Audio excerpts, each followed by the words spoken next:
everybody, welcome to another episode of the GAA Lean Body Podcast. I'm your host, Brian Keane, strength and conditioning coach and sports nutritionist, here to help you with all GAA related fitness. Today's episode is going to be a Q&A. I got a lot of questions in through my Instagram page and some back from my email list, for those of you who are subscribed to my GAA email list, on different topics, primarily around the off-season, pre-season, and the difference between gym, running programs, what you should be doing with your nutrition, what you should be doing with your training. So I've tried to amalgamate that final question today and just kind of take the simplest way it was worded to me, but I got a lot of questions on a similar topic. So this could have been a whole podcast in itself, but I am going to put it into the end alongside some other questions that have been sent in. So without further ado, let's jump into this month's podcast.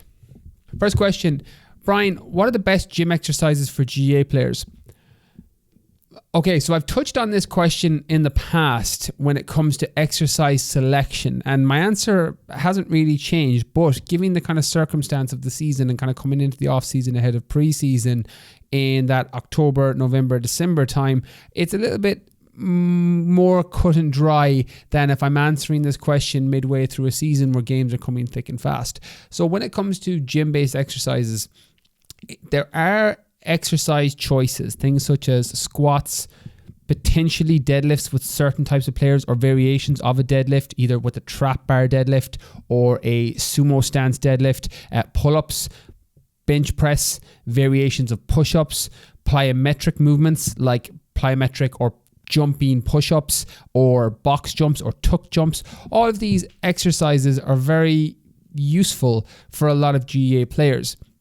But the answer is your exercise selection is important, but your overall program is probably more important. And what I mean by that is when you are trying to work on a specific weakness or further enhance or improve a strength, you're going to have a gym program targeted around that. So for example, when it comes to a generic S&C style training program, which a lot of players will follow, those who aren't working with me on my GAA Lean Body program, or those who aren't working with a specific coach, who are just doing kind of a generic, the whole team, all 15, 30 players or more based on how many numbers you have at your club, will do this one size fits all kind of strength and conditioning program. And they're definitely useful. They're 100% better than doing nothing at all. But the downside of that is you end up missing the people on the outer side of the bell curve, which means that certain players will respond really well to a generic program, but the good chance is that a lot of players will fall off either side. It'll either be too hard for some or too easy for others. But you will see a lot of exercises that overlap within these programs. There's normally some version of a squat in there. There's normally some version of a core-based exercise. So a plank or a side plank with an oblique raise with a dumbbell. You'll see a lot of these movement patterns in kind of generic S&C programs. And as I said, they can be really, really useful. The problem is there's no tailorization to them. There's no specificity. It's just kind of a one size fits all, which by its nature means it'll fit brilliantly for some and it won't fit for others. It's like if you give 100 people a t-shirt to try on, 50 people it might fit really well for. The other 50 people, it's either 25 it's too big for, 25 it's too small for. And training programs are very similar to that. And I think exercise choices and designing a plan can be similar to that. So although I can say most good S&C strength and conditioning style programs will have some form of compound lifts in there, some variation of a squat. I personally prefer something like a barbell box squat, just where you can work a little bit more on the explosiveness, or a rocking barbell squat to some degree, depending on how good you're landing and your biomechanics of your actual jump are in terms of how you're positioning yourself in a correct landing stance, alongside those bench press movements which can improve your upper body. I like slow negatives with explosive positives, but again, that's my professional preference as a coach. Other things like pull-ups and military press that are going to build that upper body strength are all really, really useful. So having a program where these movements are in it can be very, very helpful. But again, based on your primary and secondary goals, you would make adaptations to that. So for example, and I've spoken about this on previous podcasts, the reason my GAA Lean Body program has different movement patterns mixed in with different reps, different sets, different rep ranges, and different tempos is because I'm not targeting that program specifically to an S&C style program. Now, the graduate program of that, which I'll link in the description, is the new program for people who have graduated phase 1 and phase 2 of the GAA Lean Body Plan, is very strength and conditioning focused. It's all performance based alongside the nutrition and kind of keeping your body composition ticking over, as opposed to the current GAA Lean Body program, which will work on secondary goals as well. So building muscle, losing body fat, alongside getting fitter, leaner, stronger, faster, etc. So your gym-based program and your exercise that you'll include will have some variation of those compound lifts. You also want to include some form of plyometrics. A mistake that a lot of GAA players will make, younger players in particular, or people who are new to the gym, is that they'll do bodybuilding style movements, and those movement patterns in and of themselves aren't bad in terms of you can't label all of those movements, hypertrophy, 3 sets of 10, 90-second rests, and 1 plane of motion, necessarily bad. It's when they're not combined with explosive based movements, those jumping patterns, those landing patterns that you would follow in a sport like GAA, football, hurling, ladies football, camogie, alongside multi-directional movements. So some form of side lateral lunge, some form of, spider-based push-up where you're bringing your knees up towards your elbow and focusing on different directions. You want to combine the best of all of that based on what you're looking to do. So if you're trying to get fitter, you're obviously going to have some form of high intensity element in your program. If you're trying to get stronger, you're going to have either some form of strength based program, a 5x5 in terms of 5 sets, 5 reps on those compound lifts, or a lower end of the spectrum hypertrophy. So 6 reps, 8 reps, 10 maximum, where you're going to get a double over on a little bit of strength, although you're still working for hypertrophy, which is muscle building parameters. Your program can include all of these things.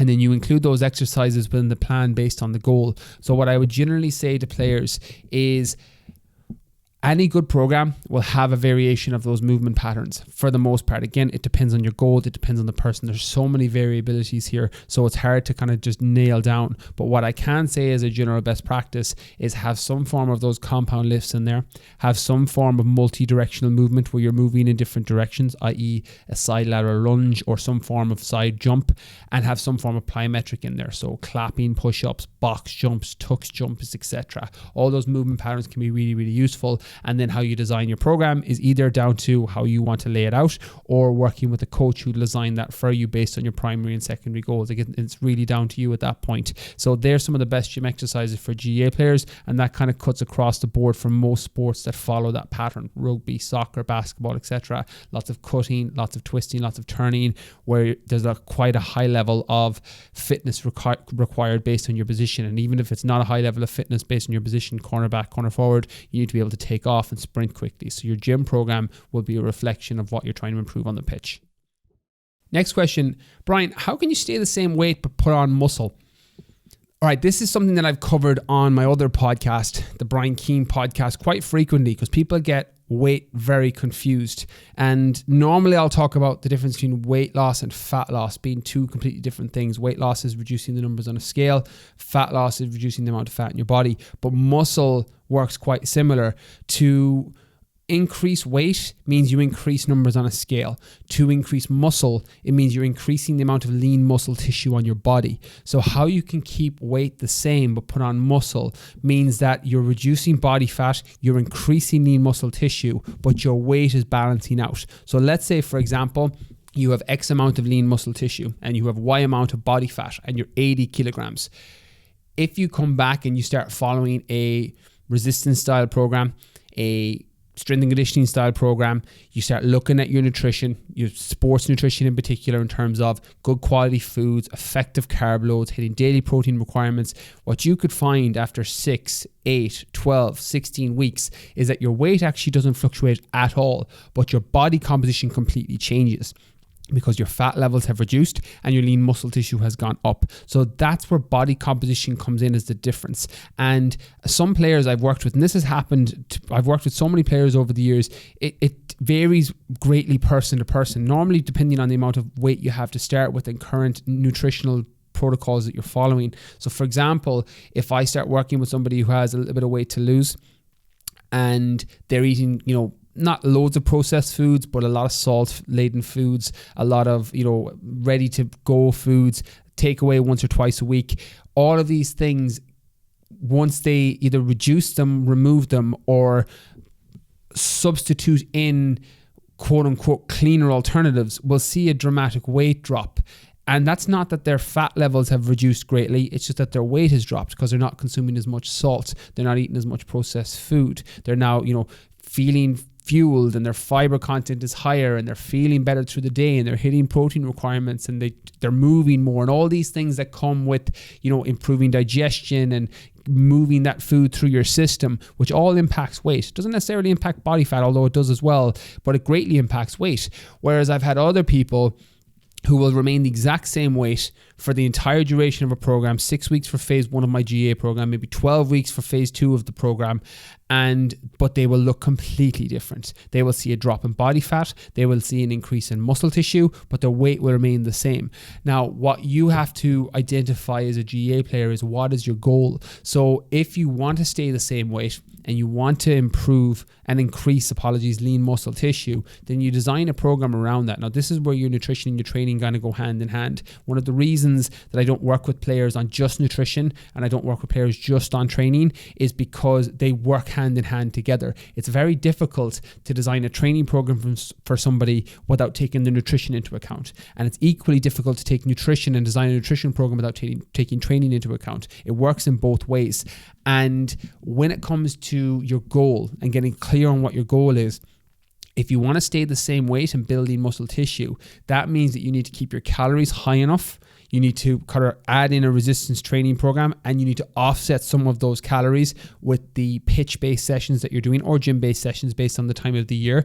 You're hitting your daily protein requirements minimum to building muscle tissue, and then you're manipulating the other macronutrients, fats, carbs. I like forms of carb cycling for my players. Again, different things for different players, but I like it generally as a rule for people. And what that can do is it can keep weight the same, and it can bring body fat levels down, because you're either at maintenance and getting a slight deficit from training, or you're cycling your calories or cycling your carbohydrates on different days, so that you're still balancing out at the end of a week or the end of a month even, where you're still at that maintenance slightly, where you're manipulating your food choices and macros to get the desired outcome. Fat loss is actually very straightforward, and so is muscle gaining for the most part when it comes to nutrition. And a lot of players will get confused by this, but I'm going to break it down very simply. To lose fat, you need to reduce your calorie intake, which means that you need to have enough and consume enough calories to kind of keep things ticking over, but still keeps you in a deficit where you're tapping into those stored fat and using that for fuel. Again, it's not ideal for performance for most players, depending on your starting point, but that's how you do it. To build muscle then is you jack calories up, which means that you're going to be able to put on muscle if you are following a resistance program or a strength-based program. Because your calories are so high, you're taking the amino acids from the foods that you're eating and you're helping it to repair. Now, your fat levels can go up with this as well. That's where the difficulty comes in when you try and combine the two. Fat loss, but the risk of losing muscle is very easy to do. You get into a deficit and you don't really take too much notice of what else you do with food choices or carb cycling or anything along those lines. Muscle gain is the same. It's very actually easy to put on muscle and put on size and put on weight for most players, assuming you're not high in kind of ectomorph where you really, really struggle to put on size and you're a hard gainer where you might have to really jack up calories to do that. But for most people, muscle gain is actually quite easy. It's just that fat goes up with it. It's when you're trying to do both, where you're trying to reduce body fat and you're trying to build up lean muscle tissue, is where you need a very specific plan and a very specific training program that's in alignment with those two things, because you're trying to hit multiple goals at once. So when it comes to staying the same weight but putting on muscle, that's what you do. That's what's happening effectively, is you're tailoring your nutrition so that you're getting enough calories, but you're manipulating those macronutrients, carbs probably in particular. Again, what I like with players is balance out the calories. The low carb days, you increase your fats. The high carb days, you decrease your fat and you balance out your calories and you keep your protein the same. Again, different things for different players, but as a general rule, that works very well for most. And then you have your program that's focused on building lean muscle tissue and potentially bringing body fat levels down, depending on the training you're doing, depending on how many pitch sessions you're doing, games, etc. So that's how you'd lay it out, but that's how you can keep it the same as you build on muscle. Okay, next question. Brian, how do you get back in shape from ground zero? At 39, I want to play junior A. Any tips? So this has been probably the year where I've got the most amount of players in this position who are coming into my program. And generally, I've had a few over the years, but mostly it's players who are kind of either pre-peak at that 18, 19, 20, 21, breaking into senior teams or the senior team for your club, or players in their 24, 25, 26 looking to go to the next level, or players towards the latter end, 30, 31, 32, who are trying to expand their career and longevity with their food choices, with their training. But 2021 has been a year where I've had the most amount of players who are returning to football, females as well, who have taken a break, and a lot of men who have taken a break for several years are now going back to play. Now, it's probably COVID related. I totally get it. A lot of players or previous players or prior players, people who played for years, have either gained a lot of weight or got out of shape over the past 12, 18 months because of COVID, lack of routine, etc., mixed in with the social element. I went back playing, and I went back doing a few training sessions with my local club, just on the back of wanting to see some of the lads that I hadn't seen in years. And so I get it's a combination of two. But when it comes to getting back in shape from ground zero, or even where you're just not happy with your shape ahead of, returning to any level, junior A, junior B, junior C, even your intermediate, your senior, or your ladies team, depending on where you're playing, the tips are quite similar. One is you don't rush back too quick, too soon, particularly to the pitch sessions. I think you can go a little bit harder in the gym, and you can go a little bit harder with home workouts because your risk of injury is lower. Whereas when you start to go from 0 to 1, or from ground zero, to keep the words used in the question, your body hasn't been performing those movements under load, twists and turns in however long since you played, a year, 2 years, 3 years, 5 years, etc. And your risk of injury goes way up because you're now loading in different movement patterns that you're not familiar with. And with GAA and any contact sport, you have another element that comes into that. You have players pushing you, shoving you, all of these things that make the sport great, but can increase your risk of injury if you haven't primed your body for that. So what I'd say here is, if you are at the point coming into an off season now and your goal is to go back in a preseason, you have a much greater advantage than somebody who's looking to kind of go into it now, which I'm assuming in October, November, December. If you are going into it, it's going to be over pretty soon. So what you're looking to do is look at your nutrition first and foremost, and then look at your training and kind of combine those two things together. With your nutrition, some best practices, obviously you're going to speed up your process if you work on a program or work with a coach. But if you're doing this yourself, you look at your food choices and just being a little bit more consciously aware of what you're eating. So I wouldn't reinvent the wheel if you're doing this yourself. I would just look at, am I hitting protein requirements in my major meals? Am I getting some eggs for breakfast, some chicken for lunch, some steak for dinner? Is there protein in my major meals? And what are the food choices I'm making? Am I eating good complex carbs, quinoa, oats, sweet potato, potatoes, rice, pasta? Am I eating plenty fruits, plenty vegetables? What's my fat intake like? Am I eating good quality fats?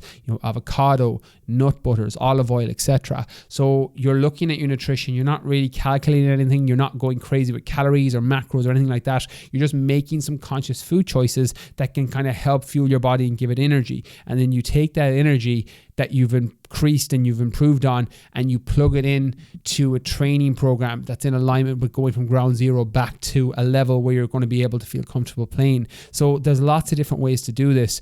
If you're in a gym, you go into the gym and you follow, similar to what I touched on in question 1, about a program that's based around those compound lifts with some multi-joint movement patterns that you can do. If you're 39 and you have a history of injuries, or you're not as mobile as you once were, you're obviously going to cut out a lot of those plyometric moves, but you're doing regression-based movements for that. So instead of a box jump, you're doing something like an air squat or a box squat. Instead of a plyometric push-up, you're doing knees on push-ups, or doing, variations of full push-ups and just variations of that movement pattern. There's 100 different ways to do push-ups based on hand position, foot position, etc. And you incorporate that in. If you want to get results a little bit faster, you might reduce the rest times that you're doing in those workouts.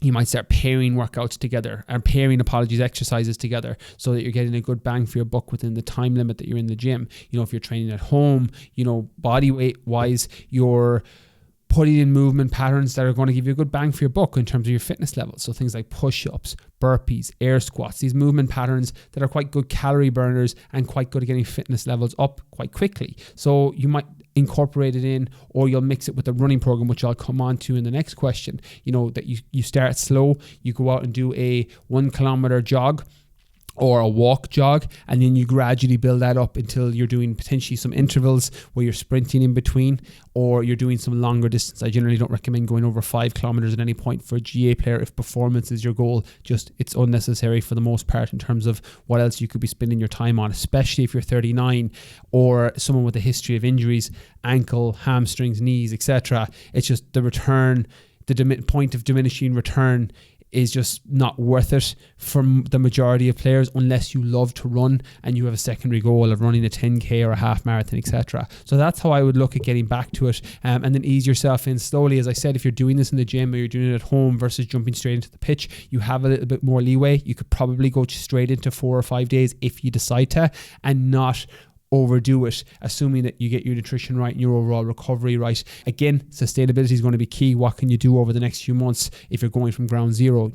Too much too soon is also a recipe for failure. So if that's you and you think that you'll fall off by jumping in too fast and too soon and doing too much, then you scale it back. You go at a minimum effective dose. What can I stick to? What's the minimum amount of workout time that I can commit to, that I can stick to until preseason in January, February, etc. So that's what I would do if you're looking to get back in shape, regardless of age and regardless of the level you want to play at. That's how I would incorporate it into your kind of daily regimen so that you can do that.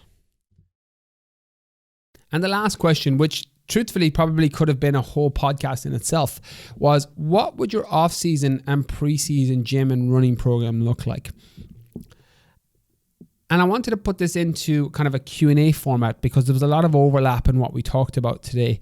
And your off-season plan and your pre-season plan would always be reverse engineering your goals.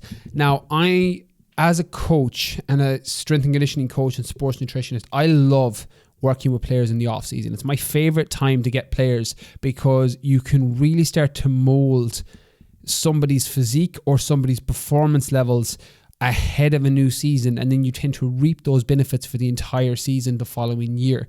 Now, I also like getting people in preseason to set them up. Although I do run programs during the year, the time I find that I can have the least effect with players is like midway through a season when there's games coming thick and fast, because you just don't have the novelty of being able to test as much on what works for each person. That being said, I still enjoy it, but if I have the selection, I always prefer off-season and pre-season to work with players for that reason. You tend to get a better bang for your buck in terms of the compound effect of what you've learned, what you've tried, what you've tested, and it can transcend into your performance much faster. And when it comes to your off-season, and I'll break these two programs up. When it comes to your off-season gym and running program, it's going to be similar to what I touched on earlier. It's always going to reverse engineer what you're looking to achieve. So what I've touched on in previous podcasts is, how did your season go? You're doing a reflection on your past season or your past 2 seasons. Where were your weaknesses? And then you're trying to bring those weaknesses up to par, up to kind of a minimum effective dose where they're not going to hold you back the following season. You also might want to focus on your strengths so that your strengths become even more overpowering. If you're strong, you might want to get a little bit stronger ahead of the new season because your game is based around that, based on, playing full back or, bearing the square and full forward, based on your position, based on where you plan to play ahead of the new season, assuming that you have a choice or you have an idea on where you're going to play. So your off-season plan will look like that. So gym or running program would look like that. What I normally recommend to players is, based on your nearly natural strengths or conditioned strengths, based on what you've done with the last several off seasons, I would design your program around that, and your split in terms of gym based on running. So for example, if you're a player who's naturally very strong but loses their fitness quite easily, you would do more running in the off season. That sounds very obvious, but a lot of us don't do it because it's not what we naturally gravitate towards. On the flip side, if you're the opposite, you're quite naturally fit, you don't really lose fitness, but as soon as you stop going to the gym, you lose all your strength, you're going to be the reverse. You're going to do a little bit of running, but you're going to primarily do gym-based workouts because you're trying to improve that. That's the performance side. In the off season, you also have the luxury of potentially working on a secondary goal. And most players who I work with, again, a lot of players, I'm a big believer that I'm a great fit for some players. There's other coaches out there better for others. Like if you have no interest in body compositional change, building muscle, losing body fat, a normal strength and conditioning based program with a standard sports nutritionist will be enough for you. That's all you're going to have to do. And you could probably do a lot of that yourself through listening to this podcast, consuming other people's podcasts, and kind of educating yourself around sports nutrition and strength and conditioning. But when it comes to your secondary goals in the off season, you can prioritize that. So this is where I would say you can focus on things like building muscle. You can focus on things like improving or reducing body fat. Or if you're someone who loves to run, you might want to improve your 10K time. Or if you like doing CrossFit, you might want to do a few more CrossFit workouts. You have that luxury in the off season, or strength workout, powerlifting style program. Lots of different goals for lots of different players based on what you kind of, what drives you and what you enjoy doing in the off season.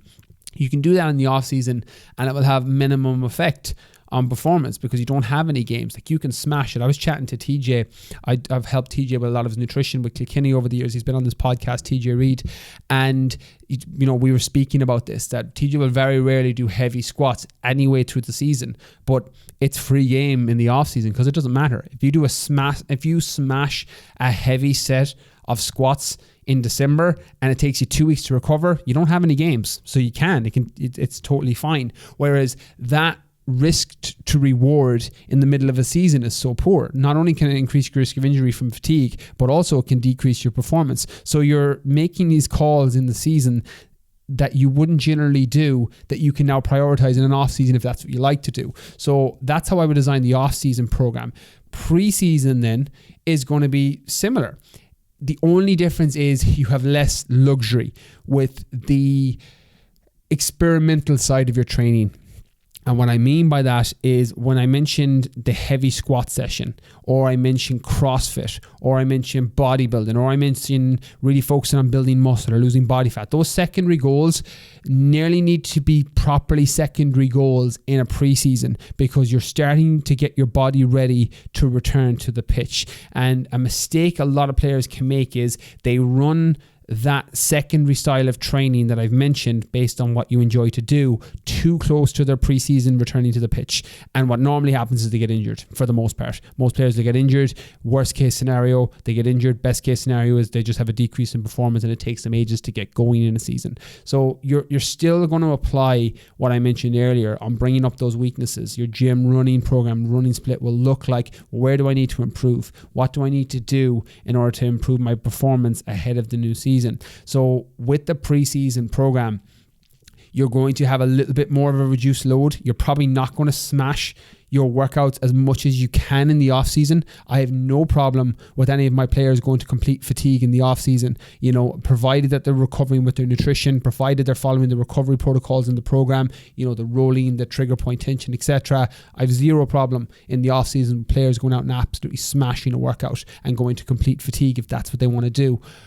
In the preseason, I tell them to scale back. Mid-season, it gets greatly scaled back because performance becomes the key performance indicator of what you're looking to do during the season based on a league game, based on championship, and based on peaking for those games. But with the preseason, you also have to scale it back slightly. So if you are having those soul-destroying workouts, those leg workouts, or those really intense S&C workouts, you're going to keep it quite far away from any pitch-based session that you're doing so that you don't increase that risk of injury and you don't get that fatigue in your legs so that your performance goes down and you're able to focus on other things, the skill-based work that's really important alongside your strength and conditioning work when it comes to the lead into a season. So how you would design it and what it would look like, again, will be down to your goals, not dissimilar to what I touched on earlier with the gym exercises. Again, it's hard to answer a contextual question as a one size fits all, but a best practice is you apply those compound lifts, you apply those multi-directional movements, you apply those explosive or plyometric based movements in the program so that you have a nice little balance across the way. And then your running program will, again, depend on your starting point. What I do with my players in the running program of the GAA Body program is it's paired in generally with the people who are doing the home-based workouts, the S&C style workouts, the younger players who don't have access to a gym, and it's tempo-based. So either we work on duration or on distance, and then we mix it in with intervals. So based on different days, there's 5 different running workouts, very straightforward. Some are working for a time in terms of working to a 3 kilometer at your fastest pace. Others are interval-based, where you're sprinting mixed with light pace and light jogs or walking, and you're using that to mimic what you would do on the pitch. The only thing that I don't do in the running program, just because it depends on location for people, is we don't put those cuts and those jerks and those twists and turns into that.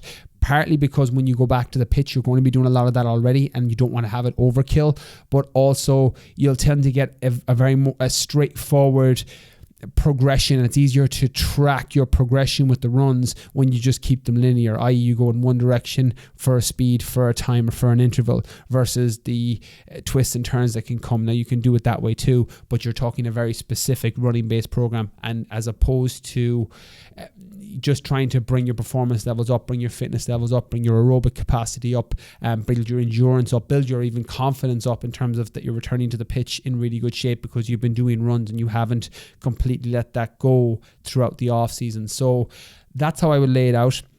Your off-season program will be slightly different from your preseason program in terms of the intensity, and then the preseason program to the middle of a season program again would scale back on intensity. Again, I talked about this in last month's podcast with Gaz's Gaelic guide, that a mistake a lot of players make is that they hammer their workouts too hard, either pitch-based or gym-based, in the lead up to games. You always want to be peaking and recovering ahead of whatever your peak games are. You'll normally know at the start of a season what games you're trying to peak for. It's normally championship for most players. For some it's league, especially players who are trying to break into a team. You're trying to peak around that league time so that you can hold your position, as opposed to peaking mid-season. Or, you know, if you've got a really good periodized program, you can try and peak twice. Again, a lot harder to do, but you can.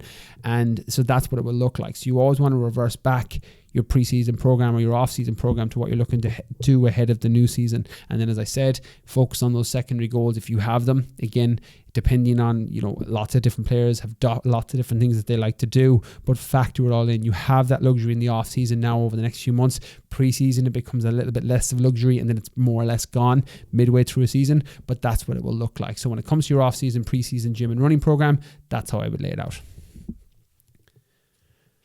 So that's everything from this month's podcast. As always, if you enjoyed it, be sure to let me know. Hit me up on Instagram, and my GAA Lean Body program. For anyone that wants to work with me directly, I will link it in the description for today's podcast.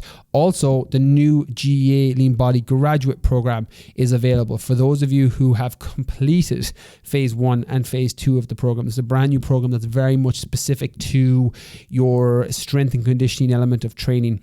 It's a program I've been following myself. I followed it for 6 weeks. I absolutely love it. It's one of my favorite programs I've designed.